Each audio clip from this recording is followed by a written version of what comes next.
Olá! Hoje a gente vai mergulhar fundo numa obra que marcou época, Evidência que Exige um Veredito, do Josh McDowell. O nosso objetivo aqui é bem direto. Vamos analisar de forma neutra os argumentos centrais que o livro constrói. Sabe, a ideia é entender o caso que ele apresenta passo a passo, exatamente como está lá na fonte. Vamos nessa? E o livro já começa com essa frase forte do próprio autor.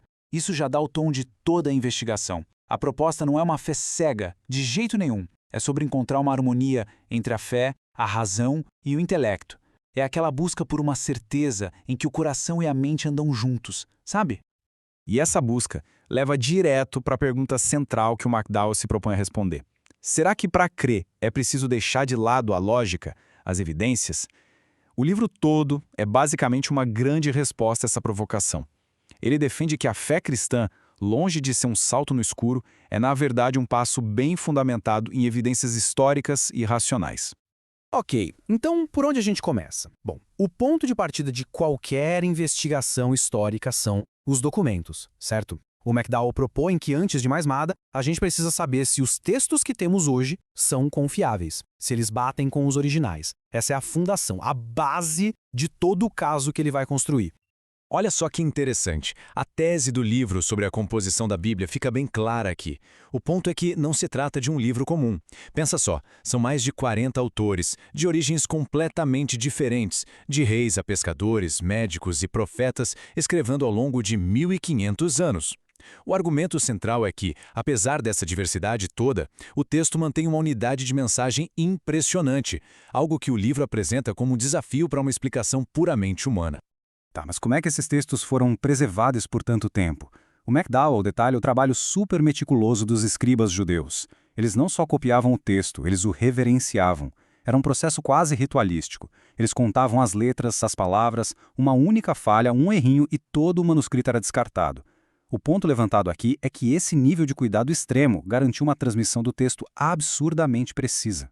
Isso nos leva a um dos pilares do caso, a confirmação pela arqueologia. Por muito tempo, o texto completo mais antigo que se tinha do Antigo Testamento era de 900 d.C. E ficava aquela dúvida, né? Como saber se ele era igual ao de 1000 anos antes? Aí, em 1947, a descoberta dos rolos do Mar Morto mudou o jogo. Encontraram um rolo do livro de Isaías, de 125 a.C. E quando compararam com a versão de 900 d.C., a correspondência era praticamente idêntica. O livro apresenta isso como uma prova poderosa da fidelidade dessa transmissão ao longo do tempo. A gente está na metade do caminho da argumentação do livro. Se essa análise sobre a base dos documentos ajudou a clarear as coisas até aqui, que tal seguir o canal PneumaBR para não perder as nossas próximas investigações? Agora, vamos em frente para a figura central de toda a obra. Beleza, com a confiabilidade dos documentos estabelecida como premissa, o foco do livro muda para a figura central, Jesus. A questão agora não é só o que ele ensinou, mas quem ele afirmava ser. O argumento é que ele se via como muito mais do que apenas um bom mestre ou um profeta. Essa citação do historiador Kenneth Scott Latourette resume perfeitamente o próximo passo. O livro defende que é simplesmente impossível separar os ensinamentos de Jesus, tipo ame o seu próximo, das afirmações que ele fazia sobre si mesmo. As duas coisas estão totalmente amarradas. Uma não faz sentido sem a outra, sabe? Para ilustrar esse ponto, o livro faz uma comparação bem direta. Ele pega títulos e ações que, lá no Antigo Testamento, eram só de Deus, de Jeová, e mostra como no Novo Testamento essas mesmas coisas são atribuídas a Jesus. Ele é chamado de Criador, de Salvador, aquele que ressuscita os mortos e o juiz final. A implicação, segundo o livro, é bem clara. E aqui está uma das afirmações mais diretas. Nesse trecho, Jesus não fala, creiam em Deus e nos meus ensinamentos. Não, ele coloca a fé nele no mesmo patamar da fé em Deus. O livro argumenta que essa é uma reivindicação de divindade sem igual e que meio que nos força a tomar uma decisão. Ou ele era quem dizia ser, ou era outra coisa completamente diferente.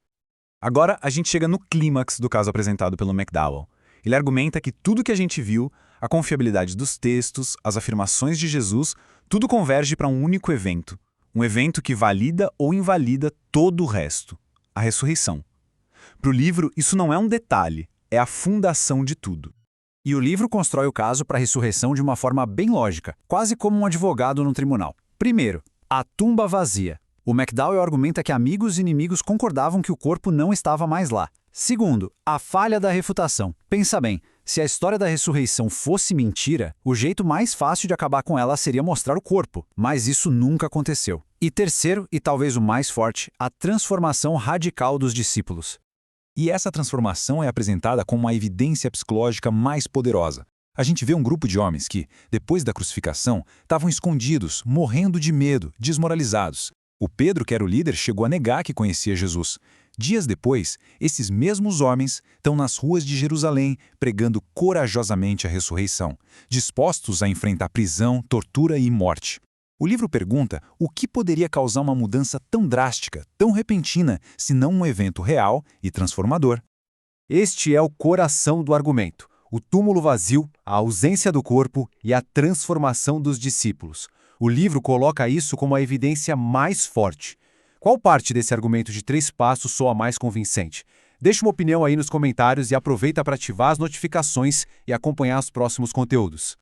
Além da evidência histórica direta, o McDowell apresenta mais uma camada de argumentação, uma espécie de prova externa, a profecia.